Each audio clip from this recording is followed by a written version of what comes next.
Astérion, un minotaure de 14 mètres de haut, Ariane, une araignée géante, et Lilith, la gardienne des ténèbres. Ce sont là les trois principaux personnages choisis pour être les superstars du prochain opus de l'opéra urbain Le Gardien du Temple, La Porte des Ténèbres, un spectacle qui se tiendra dans les rues de Toulouse du 25 au 27 octobre prochain, quelques jours avant les célébrations d'Halloween, une date probablement choisie au hasard dans le calendrier. Je m'appelle Marie Vindigny et vous êtes sur le Talk.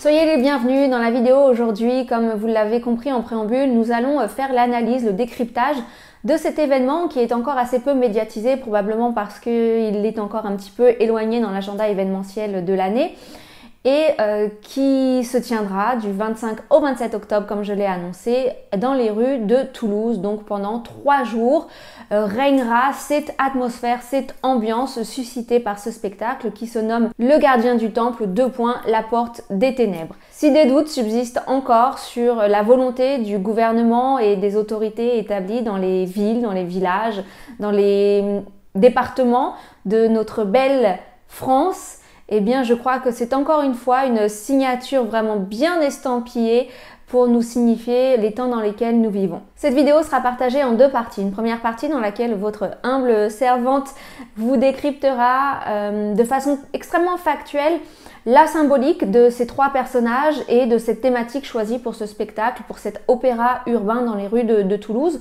Non pas selon ma propre interprétation, mais selon l'interprétation qui en a été faite par les organisateurs, par la ville, par l'artiste qui a choisi ce qu'il a choisi sciemment pour illustrer ce spectacle, Le Gardien du Temple, La Porte des Ténèbres. Et une seconde partie dans laquelle je recevrai aujourd'hui mon premier invité spécial ici sur le Talk et qui décryptera cette actualité et plus globalement ce que nous sommes en train de vivre avec un œil plus pastoral et plus spirituel et peut-être un peu moins virulent que le mien. Mais néanmoins juste et grave dans la mesure où les temps que nous vivons sont des temps extrêmement sérieux. J'ai partagé une partie de mon contenu ici, partagé sur YouTube, sur TikTok, et j'ai vu des réactions qui étaient quand même assez ahurissantes et qui, au-delà de transparaître une ignorance et un abrutissement total des masses, une inintelligence au possible, mais bon, TikTok étant une plateforme voilà, qu'on connaît, qui est bonne à prendre pour ce pourquoi elle est bonne et bonne à laisser pour ce pourquoi elle est bonne à laisser.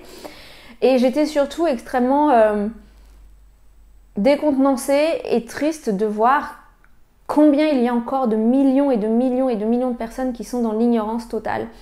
Dans l'ignorance, dans l'aveuglement, dans le refus, dans le déni, je ne sais pas, mais en tout cas qui voient pas du tout ce qui est en train de se passer. Donc contrairement à mes précédentes vidéos où c'est vrai c'était une prise de position ou qu'on pourrait, je l'entends, je l'accepte, qu'on pourrait qualifier d'interprétation personnelle des symboles, voilà, des choses qui ont été faites notamment dans les cérémonies d'ouverture et de fermeture des Jeux Olympiques, où on peut se dire bon c'est son interprétation à elle, elle est un peu perchée, elle est illuminée, elle voit ça avec son côté christianisme et spirituel, mais finalement il ne faut pas voir plus que ce que c'était, à savoir un spectacle, voilà. Je l'entends de la part de personnes qui ne sont pas éclairées, qui n'ont pas reçu la révélation comme moi je l'ai reçue, comme beaucoup d'entre vous qui suivez ici ma chaîne l'ont reçue. Je peux le comprendre. La vidéo d'aujourd'hui, en revanche, sera factuelle. C'est-à-dire qu'il ne s'agit pas de mon interprétation personnelle des symboles et des choses. C'est l'interprétation, c'est l'explication qui en a été donnée de ce spectacle et nous allons rentrer tout de suite dans le vif du sujet. Alors j'ai regroupé les informations que j'ai trouvées sur internet, mêlant donc à mes propres recherches personnelles, au site officiel de l'événement, aux différentes plateformes qui relaient l'information de cet événement, qui n'a pas été beaucoup relayé encore, je le disais tout à l'heure, dans les médias, probablement parce qu'il est encore un peu éloigné dans le temps, il n'aura lieu qu'en octobre, donc il reste encore un petit peu de temps avant le mois d'octobre.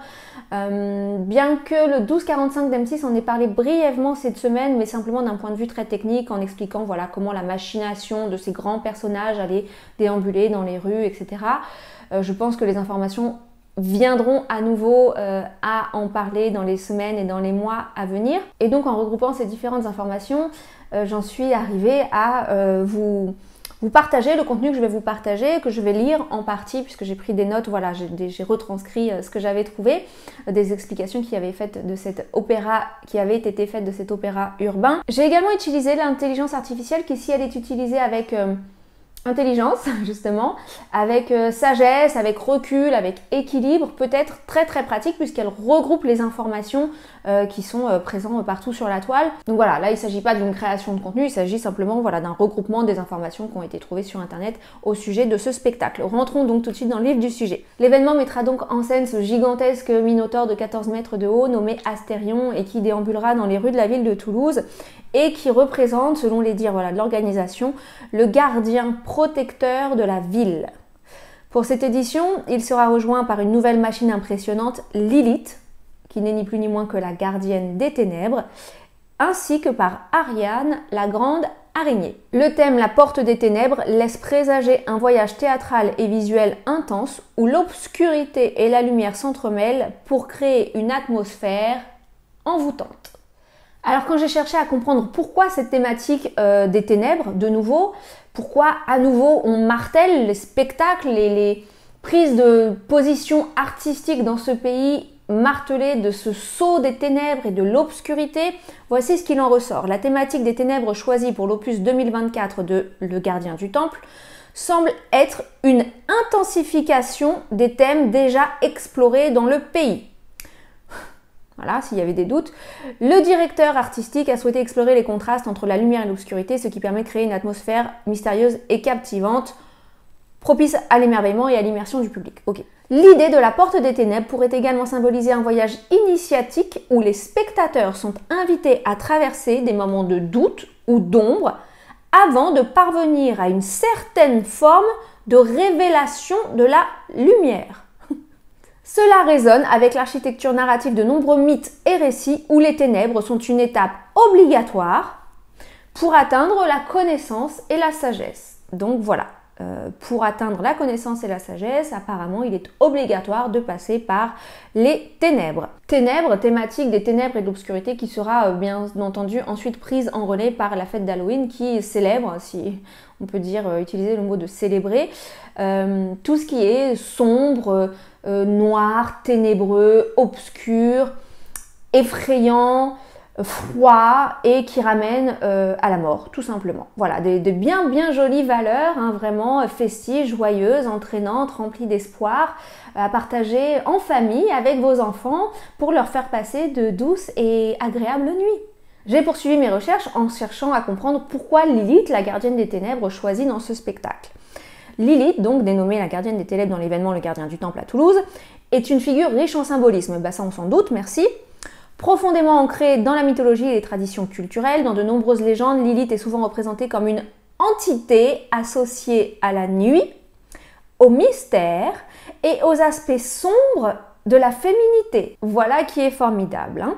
Elle est parfois décrite comme la première femme d'Adam avant Ève. Encore une fois, rien de religieux dans tout ça, hein. Nous sommes un pays laïque. Selon certaines traditions juives, c'est vrai. Enfin, c'est vrai. Non, c'est pas vrai que c'était la première femme de Adam, en tout cas, bon, pas selon moi. Vraisemblablement pas selon la Bible non plus, bien qu'il puisse y avoir différentes interprétations, mais je ne rentrerai pas dans ce débat. Mais c'est vrai que dans certaines traditions juives, Lilith est connue comme ayant été la première femme d'Adam. Mais ayant refusé de se soumettre à lui, elle devient ainsi, et alors là, ouvrez grand vos oreilles, hein, une figure de rébellion et d'indépendance féminine. Hein, voilà, si les choses n'avaient pas été claires lors de l'ouverture de la cérémonie des Jeux Olympiques, avec cette mention de la sororité et puis bon, tout ce qui s'ensuit, on remet une petite couche, hein, de façon très insidieuse, de façon très cachée, mais voilà, petit clin d'œil, Lilith, rébellion féminine. En tant que gardienne des ténèbres dans ce contexte artistique, donc de ce spectacle, Lilith pourrait symboliser plusieurs choses. D'une part, elle représente la puissance et la force de l'obscurité. C'est grandiose. D'autre part, elle peut également représenter une entité qui régule ou contrôle les forces mystérieuses et obscures. Elle est également vue comme une protectrice ou une guide qui aide à traverser les ténèbres, ce qui s'inscrit dans la thématique du spectacle, où les ténèbres ne sont pas non seulement quelque chose à craindre, sous-entendu, elles sont quelque chose à craindre, mais également un élément nécessaire du voyage vers la compréhension.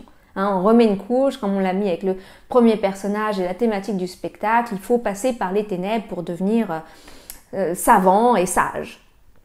Lilith, par son association avec les ténèbres et le mystère, apporte une dimension supplémentaire à l'opéra urbain en enrichissant la narration avec des éléments de transgression, hein, voilà, le respect, tout ça, donc des éléments de transgression, de puissance féminine, parce que surtout n'oublions pas que dans l'ère dans laquelle on est, la masculinité masculine et la féminité féminine sont à proscrire et que la femme doit prendre le dessus sur l'homme, et de questionnement, et alors là c'est grandiose, c'est fabuleux, des normes traditionnelles. Et voilà, nos amis Woko Woko sont de retour, on questionne les normes traditionnelles, sous-entendu, vous avez bien compris ce que ça voulait dire. Hein, voilà, donc voilà pour Lilith. C'est quand même édifiant, c'est intéressant, c'est rempli de bon sens et rempli de valeurs extrêmement positives. Que signifie donc Ariane? Cette Ariane qui est, cette grande araignée qu'ils ont appelée Ariane, ou plutôt Ariane qu'ils ont représentée par une grande araignée.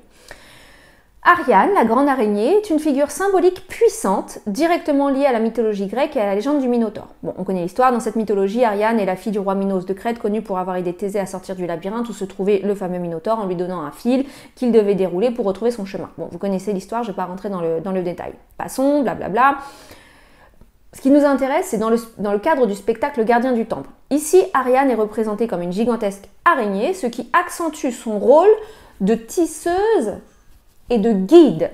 De guide pourquoi hein l'image de l'araignée associée au fil et au tissage renforce l'idée qu'Ariane est une gardienne des chemins et des passages, symbolisant une capacité à naviguer dans des situations complexes et à démêler les problèmes obscurs. Voilà. L'araignée, souvent vue comme une créature à la fois fascinante et inquiétante, ajoute également une dimension de mystère et de tension au spectacle. Voilà, pour surtout ne pas effrayer les enfants. Elle incarne une idée de connexion, de réseau et peut-être aussi également de piège. Piège de l'ennemi, donc. Ce qui colle parfaitement, hein, c'est ce qui est écrit, avec le thème des ténèbres exploré dans cet événement. La grande araignée représente non seulement la mythologique figure du fil d'Ariane, mais aussi et surtout une force primordiale qui aide à traverser et à comprendre les ténèbres en tissant des liens avec les chemins cachés. Voilà, je crois que si on avait voulu écrire un livre satanique, ça aurait pu être un des paragraphes du livre. Voilà, de ni plus ni moins, c'est hyper explicite. C'est pas mon interprétation, là, ce que je vous lis là. C'est pas l'interprétation que moi j'ai eue du pourquoi ils ont utilisé Ariane, une araignée, gna gna gna. Non, ils l'ont choisi pour ces raisons-là. Ça, c'est l'explication officielle de l'événement. Passons au troisième personnage que j'ai donc abordé au début, à savoir ce grand minotaure de 14 mètres de haut. Profondément symbolique et ancrée dans la mythologie grecque, cette créature mythique est mi-homme, mi-taureau, ding ding ding ding. Nous y voilà, qui vivait dans le labyrinthe de Crète. Selon la légende, il était le fruit entre l'union, blablabla. Bon, je vous passe les détails de l'histoire du Minotaure. Ce qui nous intéresse, c'est dans le contexte du spectacle. Le Minotaure, qui est donc nommé Astérion, représente bien plus que cette simple créature mythologique. Il incarne les puissantes idées suivantes. 1. Le gardien. Astérion est vu comme un protecteur, une figure imposante qui veille sur la ville de Toulouse et sur son âme. Ah, voilà, nous y voilà. Tout est bien laïque. Un gardien des ténèbres qui veille sur l'âme de la ville. En le désignant donc comme gardien du temple, le spectacle lui attribue ainsi un rôle sacré, pour ainsi dire divin, hein, voilà, pour prendre la place de Dieu, c'est formidable, qui est donc celui de protéger non seulement le lieu, mais aussi l'âme de la ville. Dois-je poursuivre? Parce qu'il y en a encore, restez connectés, il y en a encore à venir. Donc après être le gardien de, le lien entre l'humain et l'animal. Le Minotaure, en tant que créature hybride, symbolise la dualité de la nature humaine, oscillant entre l'instinct animal et la conscience humaine. Voilà, un joli petit emballage cadeau bien ficelé, bien marketé pour vous glisser l'idée dans votre petit inconscient subconscient de l'humanité hybride. Si vous n'êtes pas trop informé au sujet de ces choses-là, je vous invite à regarder la vidéo que je vous mets ici en lien, qui est une vidéo du pasteur Daniel Vandini, qui a extrêmement bien expliqué cette thématique d'une humanité hybride, ce que ça signifie pour nous et les temps dans lesquels nous vivons. En somme, le Minotaure est à la fois un gardien, un symbole de la dualité humaine, comprenez l'hybridation, et un pont entre le passé mythologique et le présent. Ok. Voilà, donc quand on cherche à savoir, quand on questionne un petit peu plus, qu'on fait plus de recherches et qu'on cherche à savoir si c'est un parti pris d'avoir voulu créer un spectacle ouvertement satanique, bien entendu, il est écrit que non, que ce n'est pas un spectacle satanique, que ça cherche à révéler la dualité qui réside en chacun d'entre nous, cette quête de lumière à travers les ténèbres, etc. etc. Bon, nous prenez pas non plus pour des jambons, pardon, mais quand tu choisis l'image du Minotaure comme étant le gardien de l'âme de la ville, quand tu choisis Lilith qui est la gardienne des ténèbres et qui symbolise la rébellion féminine et voilà, tout ce qui est obscur et ténébreux, quand tu choisis également la symbolique de l'araignée qui tisse un piège pour t'aider à trouver un nouveau chemin dans l'obscurité, bon, je veux bien que certains nous taxent parfois de fabulateurs et d'extrapoler sur des choses qui ne sont ni plus ni moins que ce qu'elles sont, voilà, des choses simples et qu'on cherche à voir le mal partout, mais là quand même, une couche supplémentaire. Quand on regarde le visuel, je vais vous l'afficher ici en détail, alors je ne vais pas rentrer dans tous les détails du visuel sinon cette vidéo sera interminable, mais vous voyez par exemple une église en flammes, vous voyez cette espèce de grosse bête mi-homme, mi-dieu qui danse autour des flammes, vous voyez des squelettes. Et vous voyez surtout le triangle Illuminati. Alors j'entends de là ceux qui vont dire « Ah, vous voyez un triangle, alors tout de suite c'est Illuminati ». Restez connectés, restez connectés, restez connectés. Blablabla. Bla, bla, bla, bla. Quand on demande donc pourquoi ce triangle, pourquoi le triangle avec un œil dans ce visuel, voici l'interprétation. 1. Le symbole du pouvoir et de la surveillance. Le triangle avec un œil est à interpréter comme un symbole de pouvoir, de connaissance supérieure et de surveillance. Dans ce cadre artistique, il est utilisé pour évoquer une force omnisciente, laïcité bonjour, un regard qui voit tout, et une entité supérieure, ce qui pourrait être pertinent dans un spectacle explorant les thèmes des ténèbres et de la protection. Voilà, donc plus aucun doute possible. Malgré tout, je poursuis. Deuxième interprétation, le symbolisme abstrait. Ici, le triangle Illuminati est utilisé pour représenter l'idée de contrôle et de mystère. En somme, le triangle Illuminati dans le visuel de Le Gardien du Temple est un choix délibérément, je répète, délibérément, voilà, provocateur, conçu pour enrichir la narration symbolique du spectacle et encourager une interprétation personnelle de l'œuvre. Voilà. Voilà pour l'exposé tout à fait factuel de la symbolique des éléments et des personnages choisis dans ce spectacle. Il ne s'agit pas de mon interprétation personnelle comme je le disais en ouverture de cette vidéo, il s'agit de l'explication officielle qui a été donnée de ce spectacle, pourquoi le choix de cette symbolique, pourquoi le choix des ténèbres, pourquoi le choix du gardien du temple, pourquoi le choix de ces personnages. Il y aurait beaucoup à en dire, certainement également beaucoup à dire pourquoi le choix de la ville de Toulouse, les Toulousains qui allaient subir ça. Nous sommes de tout cœur en union de prière avec vous pour contrer voilà, ces forces des ténèbres qui vont inévitablement, malheureusement, s'abattre sur la ville de Toulouse. Et sans plus tarder, je souhaite laisser la parole à mon premier invité ici sur le talk. Évidemment, vous l'avez deviné, ça ne pouvait être personne d'autre que le meilleur des meilleurs, mon papa, le pasteur Daniel Vindigny, qui va vous apporter quelques éléments complémentaires à cet exposé des faits d'un point de vue plus spirituel et pastoral, évidemment que le mien, pour enrichir les éléments que je viens de partager avec vous. Pasteur Daniel Vindigny qui fera également une vidéo plus détaillée sur la symbolique de chaque élément. Moi, je vous ai abordé ça d'un point de vue vraiment factuel et on va dire du point de vue du spectacle en fait. Pourquoi ces éléments? Il y a bien entendu une symbolique très très spirituelle derrière ces personnages, notamment le personnage de Lilith qui est un démon très très puissant dans la Bible, mais je laisserai le pasteur s'exprimer à ce sujet dans sa propre vidéo sur sa chaîne. Pour l'heure, nous le recevons et nous avons hâte d'entendre ce qu'il va nous partager.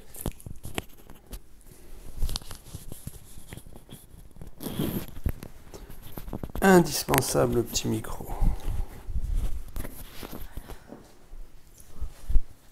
Bonjour.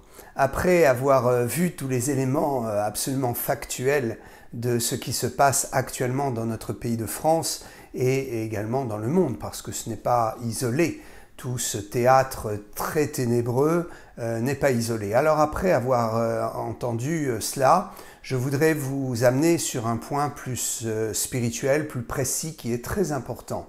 Il y a un grand danger à suivre tous ces spectacles qui se disent culturels. D'ailleurs, c'est une nouvelle culture qu'on ne voyait pas il y a 10 ans, 20 ans ou 30 ans. Je me souviens quand j'étais jeune, il n'y avait absolument pas l'introduction de choses aussi ténébreuses dans les spectacles qui nous étaient présentés au niveau national, dans les villes, dans les rues, tout ce qui était ouverture à l'expression sociale, à l'expression de la joie, peut-être à la fête et à tout ce qui se veut être culturel. Nous n'avions pas cela et maintenant c'est un fait nouveau de société qui a réellement un objectif. Les gens qui font cela, ceux qui sont les commanditaires de ces choses-là, le font vraiment consciemment dans un but. Le but de manipuler les consciences et de préparer les consciences à un nouvel ordre des choses, à un nouvel ordre mondial qui sera absolument ténébreux, satanique, diabolique et qui sera gouverné par des rites et des manières d'agir dans la société, des manières d'agir au niveau des gouvernements qui contrôleront l'humanité à travers le filtre de tout ce qui est mort et ténèbres. C'est là que nous voyons effectivement l'arrivée de l'Antéchrist et de la prise de position de Satan globalement sur la terre. Bien, donc pourquoi je dis que tout ce qui nous a été présenté et qui est un fait est absolument dangereux? Il faut absolument se préserver de cela. Faites attention que votre intelligence puisse censurer ce que vous voyez. Et puis, si vous pouvez aussi vous abstenir de voir, c'est très bien aussi. Quoi qu'il en soit, il faut vous abstenir de participer. Si vous voyez ce genre de manifestation, passez votre chemin et ne participez pas. Pourquoi? Parce que le mode opératoire du nouveau système ténébreux mondial qui se met en place est un mode qui veut d'abord atteindre les consciences et manipuler l'esprit. C'est-à-dire qu'à travers des jeux soi-disant culturels, des jeux soi-disant ludiques, des jeux qui soi-disant ouvrent la porte à ce qui est obscur pour nous permettre peut-être de l'évacuer. Bon voilà, c'est une thérapie à laquelle je ne participe absolument pas et à laquelle je ne crois absolument pas, mais certains psychologues des temps nouveaux vous diront que pour exorciser le mal, il faut parfois le côtoyer. Eh bien, c'est une grosse absurdité. Ne faites surtout pas cela, mais éveillez votre conscience afin que vous puissiez vous défendre face à ces choses, vous défendre au niveau de vos pensées, au niveau de votre raisonnement et au niveau également des images que vous voyez. Il y a des images qui peuvent être très choquantes et imprimées dans notre subconscient, des images de ténèbres, de représentations sataniques qui peuvent nous poursuivre dans notre sommeil et installer des cauchemars durables. Et parfois, il est très difficile de s'en défaire. Donc, le mode opératoire, c'est quoi? L'Antéchrist veut absolument préparer son terrain. Et pour préparer son terrain, il commence par montrer des choses à travers la culture, à travers l'art, entre guillemets naturellement, à travers tout ce qui peut être visuel. L'audio et le visuel est utilisé pour préparer les consciences, afin que dans un deuxième temps, les choses soient effectives et que nous voyons vraiment d'une façon effective le mal prendre position dans notre société, nous gouverner et procéder à une restriction totale de nos libertés. C'est comme cela que le diable fonctionne. Je voudrais juste vous lire un texte biblique pour éclairer cela et vous dire que ce n'est pas anodin. Toutes ces décisions des conseils régionaux, des maires, toutes ces décisions du gouvernement de faire des représentations culturelles, des danses, des musiques, etc. Pour soi-disant égayer la cité ou peut-être pour égayer des événements nationaux, toutes ces choses qui sont faites ne sont pas faites d'une façon anodine, c'est absolument calculé et c'était prévu dans la Bible. Regardez ce qui est écrit dans 2 Thessaloniciens chapitre 2. Je vous conseille d'ailleurs de lire tout le chapitre si vous avez une Bible, sinon vous pouvez trouver ça sur Internet, la Bible sur Internet. Lisez le 2e chapitre entièrement de la 2e épître de Paul aux Thessaloniciens. Alors je vais lire le verset 3. « Que personne ne vous séduise d'aucune manière, car il faut que l'apostasie soit arrivée auparavant et qu'on ait vu paraître l'homme du péché, le fils de la perdition. » Voilà, ce texte nous dit que le fils du péché, le fils de la perdition, c'est l'Antéchrist et il faut, avant que l'Église ne soit enlevée, avant que tous les événements apocalyptiques n'arrivent, avant que les 7 ans de tribulation n'arrivent et particulièrement les 3 ans et demi de grande tribulation, eh bien il faut que l'Antéchrist paraisse. Alors, il va paraître comment? Eh bien, par un mode opératoire qui est simple. Il paraît d'abord dans les consciences, par l'image. Il doit paraître à travers ce qui, normalement, devrait être des divertissements et qui vont accentuer, comme je l'ai expliqué, l'image de tout ce qui est ténébreux et qui va arriver.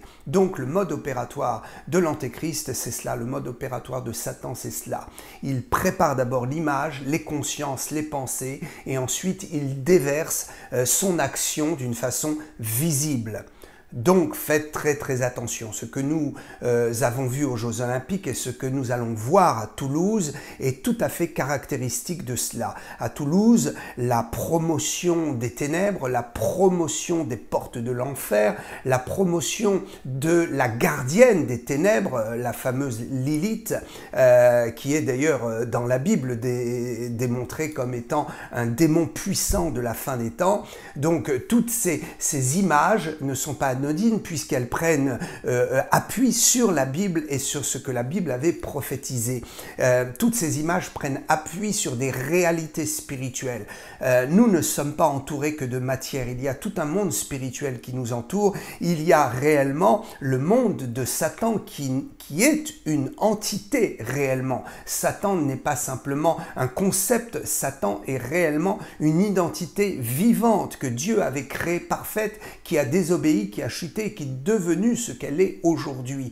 Donc vraiment, je vous invite à être très attentif et à ne pas vous laisser séduire par ces choses, ne pas rentrer dans ces choses et ne pas croire que ces choses ne feront pas de mal à votre âme, à votre conscience et ne croyez pas que ces choses non plus ne seront pas innocentes dans la perturbation de votre vie courante, de votre équilibre moral, spirituel et psychique. Donc, je le dis, ne vous mêlez pas à toutes ces manigances et à toutes ces fêtes qui vont avoir lieu à Toulouse qui sont absolument diaboliques. Ceux qui veulent amener un nouvel ordre sur cette terre procèdent d'abord parce qu'ils sont des adorateurs de Satan, ce sont des satanistes, ils procèdent d'abord par le son, l'image et ils arrivent à convaincre les gens d'abord à travers la fête, à travers des jeux, à travers des choses, comme je l'ai dit, ludiques,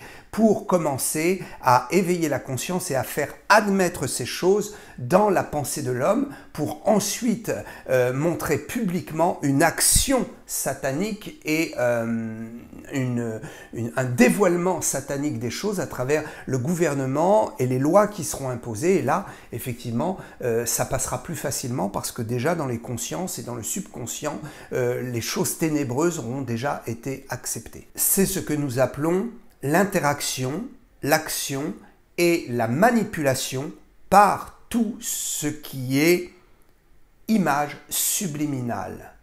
Le son qui est manipulé et donc visuel, mise en scène de choses qui deviennent donc subliminales, c'est-à-dire qu'elles arrivent directement dans le subconscient puisque le conscient ne fait pas barrage, ne censure pas, donc on accepte les choses et notre pensée ne les contre pas. Donc ça va s'inscrire dans le subconscient. Et quand ces choses arrivent d'une façon visible et réelle, quand vous verrez des choses bizarres, des gens bizarres, des hommes à moitié robots circuler ou nous contrôler, eh bien votre subconscient acceptera cela comme une normalité. Merci beaucoup de nous avoir suivis. Comme à mon habitude, Nous vous bénissons. À bientôt. À bientôt. Bye bye. Bye bye.